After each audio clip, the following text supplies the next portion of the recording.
We can also create a reference line on a chart, and this is how it appears.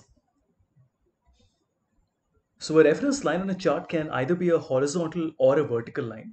And the idea here is that it's a line that allows you to look at what is above or below that particular line.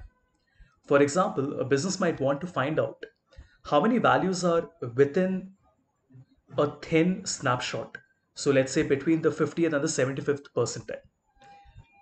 Now, Power BI has this feature inbuilt, but on Excel, we will have to do this manually. It's not too difficult, but it will require a few formulas that have to be written. So we want to have a reference line here. So I just call this my ref line.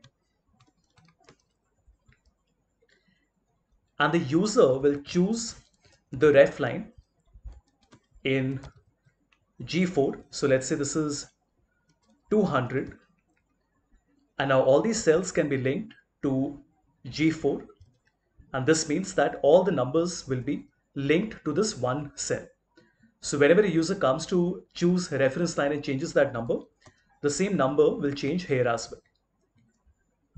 Once you have done this, you can simply select, create a chart, go to combo chart, and now you notice immediately you get a reference line like this. We don't need to put it on a separate axis because in any case, both the reference line and the original sales column is plotted on the same range from 0 to 500, and we can do this.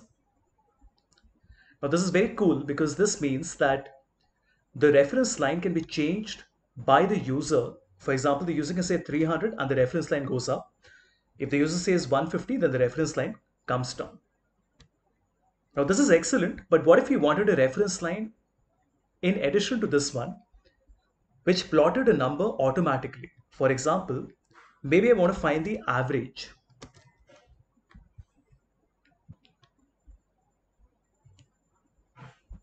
Now the average would be average of all the sales amount.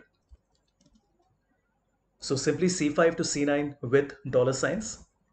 We copy this down. Remember, the numbers obviously would be the same because the average is only one constant.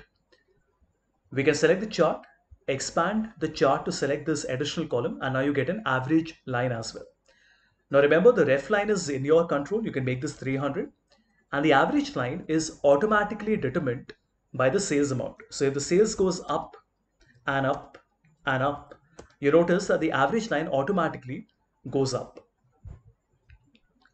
Obviously, there is no limit to the number of lines you create. So if you want to have other lines as well, you can do that.